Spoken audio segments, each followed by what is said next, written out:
All right, welcome back to another episode of Good Vibes. I'm Martin Falls, joined once again by Debbie Cox DeNova, and she is our transformation coach, and she will lead us along. And today's topic, listen to this, staying stronger longer.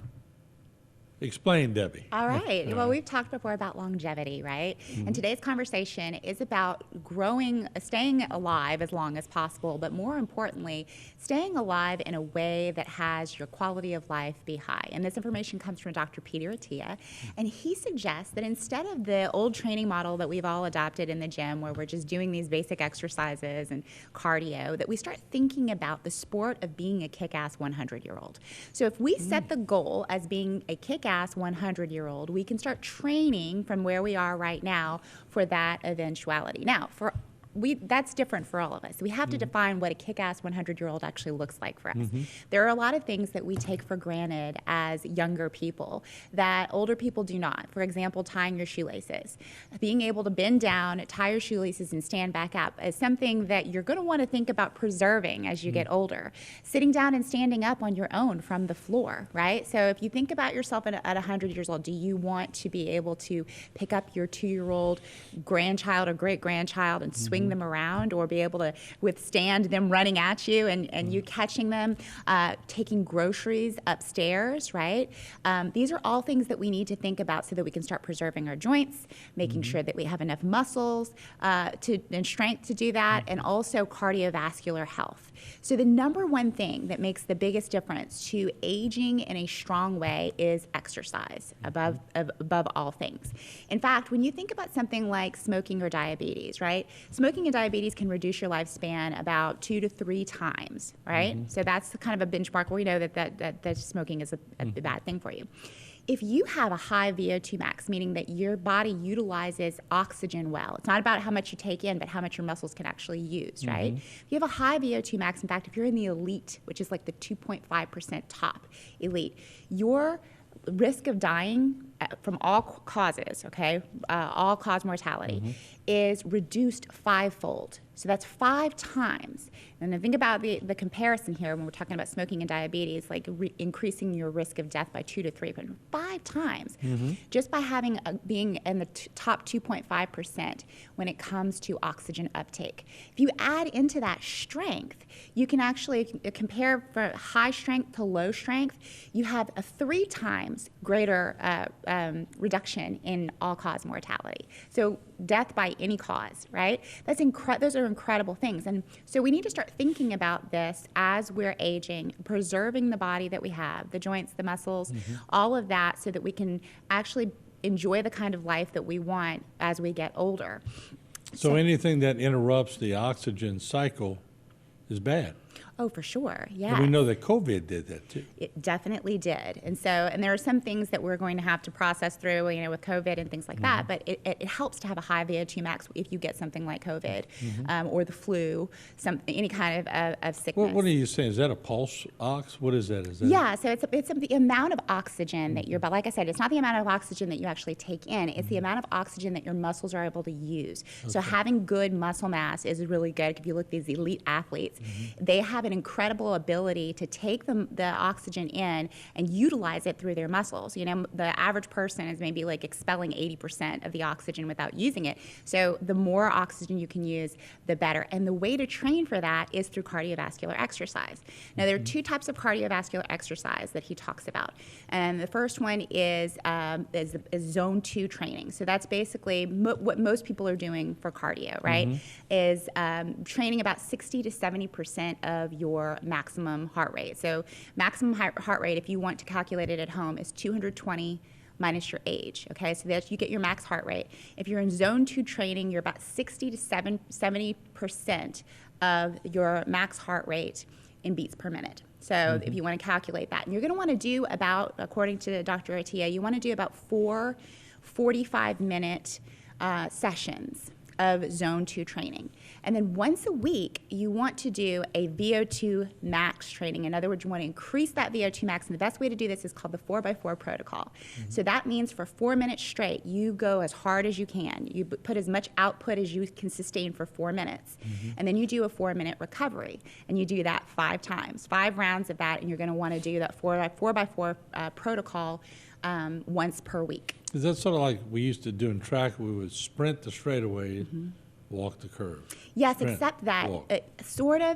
that's more of kind of like an interval training style.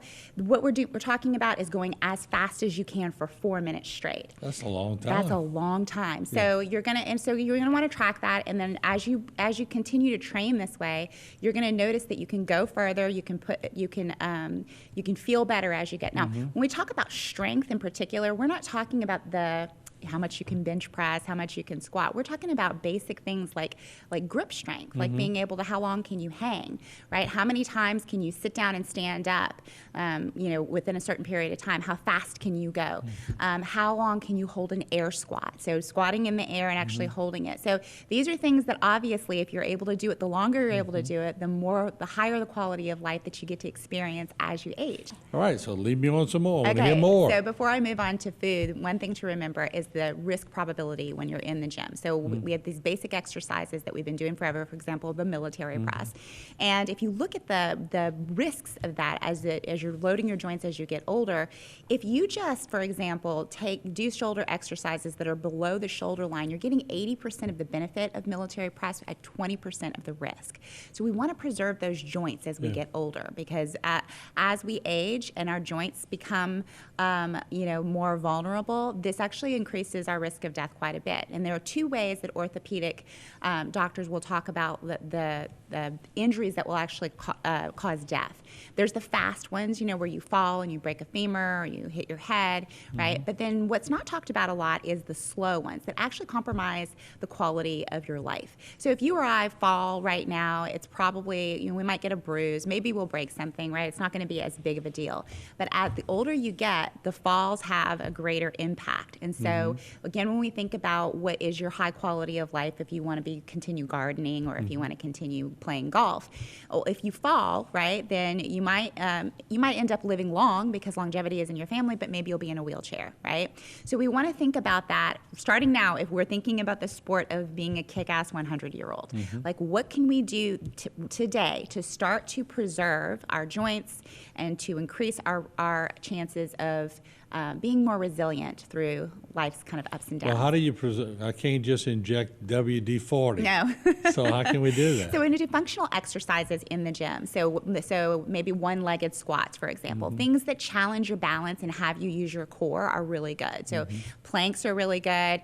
Again, we're doing the hanging squats. Things where you're using your own body weight, calisthenics, where you're actually having to mimic movements of getting up, twisting, turning, lifting. Those are all really, really good. The more that you load down the joints as you get older, the more that you have a higher risk of wearing down the joints, and then that just trickles into the rest of your quality of life as well. Right. So then we talk about food, right? And we've talked a lot about food, especially where longevity is concerned. We have the standard American diet, which Dr. Attia says is the worst combination of carbs and fats for confusing the metabolism. And so if you're eating the standard American diet, which the acronym is SAD, which is very appropriate, right? If you're eating that. Never knew that. Yeah. I'm writing it down. Then what he says is the good news is you can't get any worse than that. The only way to get worse from SAD is eating more SAD, okay? So there are 2 types of ways that we can look at our eating strategy. You can do time restriction, which we've talked about fasting, right? Intermittent fasting. So eating within a window of time. Or you can do dietary restrictions, which means that you're kind of like you're tweaking, depending on which diet you're doing, you're tweaking and limiting certain things. If you are somebody who just completely refuses to change your diet, then the best thing you can do is hypocaloric diet, meaning like you're restricting your diet, okay, the calories in your diet. So in one animal study from UT Southwestern Neuroscience, they actually found that restricting calories increased lifespan by 50% in animal studies, in mice, okay, by 50%. And then if you time your feedings to match the active period of your circadian cycle, you actually have, you extend lifespan by more than 3 times as much if you're just limiting the How calories. do you know your circadian cycle? So that basically means that when you're supposed to be awake and active is when you eat, and you don't do midnight snacking. So Okay. you're not eating when it's nighttime and time to sleep, right? So right. and that will help you extend. Now, this is an animal study, but they believe that it will in human Don't studies. they'll set your produce the alarm at same. midnight to go get milk and cookies. Please don't. In fact, try to be sleeping, because sleep is another thing that will increase your quality of life as you age. You know, you can go 2 months without eating, but if you go just a few days without sleeping, you start to get a little psychotic. So it's really, really important for the quality of your life. And then we want to make sure that the relationships and the commitments and the things that we experience in day-to-day life, that we're actually feeding into what feels good for us. There's something he says called the sunk cost fallacy, which a lot of people have heard about. That's this reluctance to abandon a course of action because of the amount of time that or energy or money that you've already spent on it. So a lot of people will choose a career that's dissatisfying to them. And because they've spent 10 years and they've kind of built their persona around it, is making them miserable because of sunk cost fallacy. They're choosing to go forward. Same thing with relationships, same thing with commitments. We always want to be evaluating to see, like, are we actually supporting our emotional durability? Because our emotional durability actually translates into our physical durability as well. Does that translate to food? Like if you were brought up eating fried chicken, and Absolutely. you keep eating fried chicken, and you go, I don't know why, I really don't like it. Exactly, absolutely. And then think about, too, he says fasting, because a lot of people are overestimating, for example, the value of eating all the time over the discomfort, the short-term discomfort of doing some fasting, which supports cellular autophagy, which is the recycling process of the cells, but mitophagy as well, which means that it's recycling process of your mitochondria. This is really important through That's longevity. a big word. Yes, yes. Yeah. But just being able to restrict the calorie consumption within a window of time will help support your health, longevity, your body's ability to recover.